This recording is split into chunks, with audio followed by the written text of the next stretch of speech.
Hi, my name is Rohan Chopra. I'm going to explain to you the process of becoming a CPA. To call yourself a CPA, you need to clear each of the 4 sections of the CPA exams. Plus, you need to get a license. Let's first talk about the process to apply for the exams. Step 1 is to get evaluated.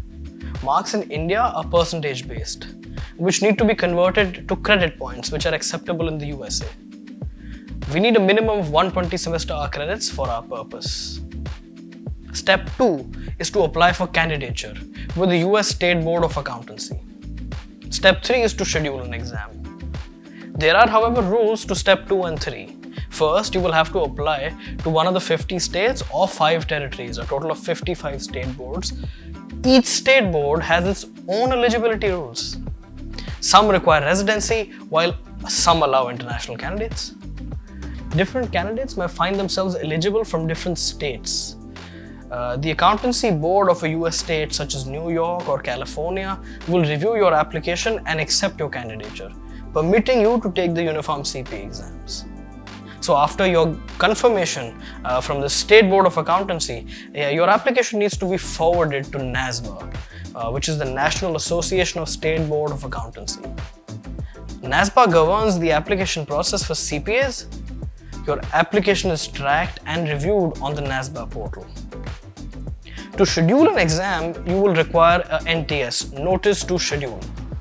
For the NTS, you need to apply with your specific State Board of Accountancy in advance, and each NTS is valid for 6 months from the date of its issue.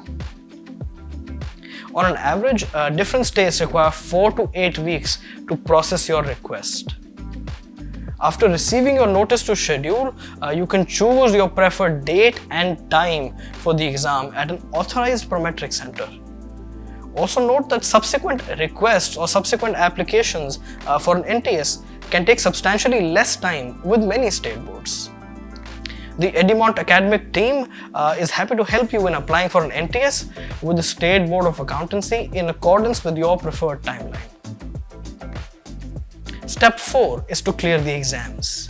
Clearing the 4 exams requires a deep understanding of the concepts and practice of applying these concepts. Refer to our study plan for details on planning and preparing for the exams. Please note, after you clear the first exam, a 18-month timeline or 18-month time limit actually applies to clear the remaining 3 exams. This is mandatory as per the AICPA standards. Now, once you clear the exams, you will need a license. So let's talk about the license.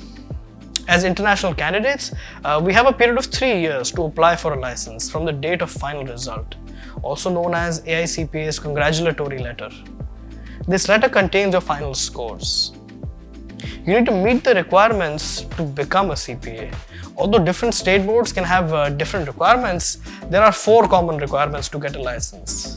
Number 1, clear the exams. Number 2, have a minimum of 150 semester R credits. Number 3, have at least 1 year of work experience, pre or post qualification.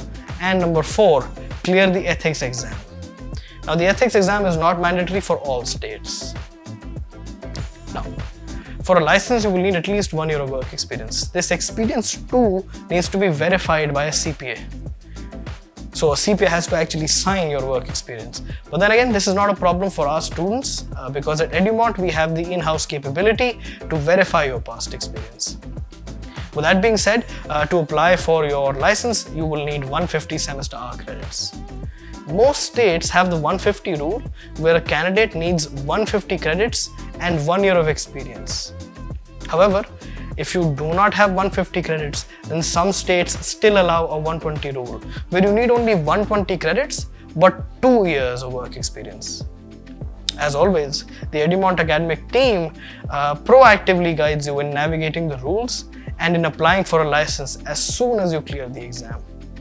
To know more, feel free to visit our website www.edumontclasses.com. Thank you for watching.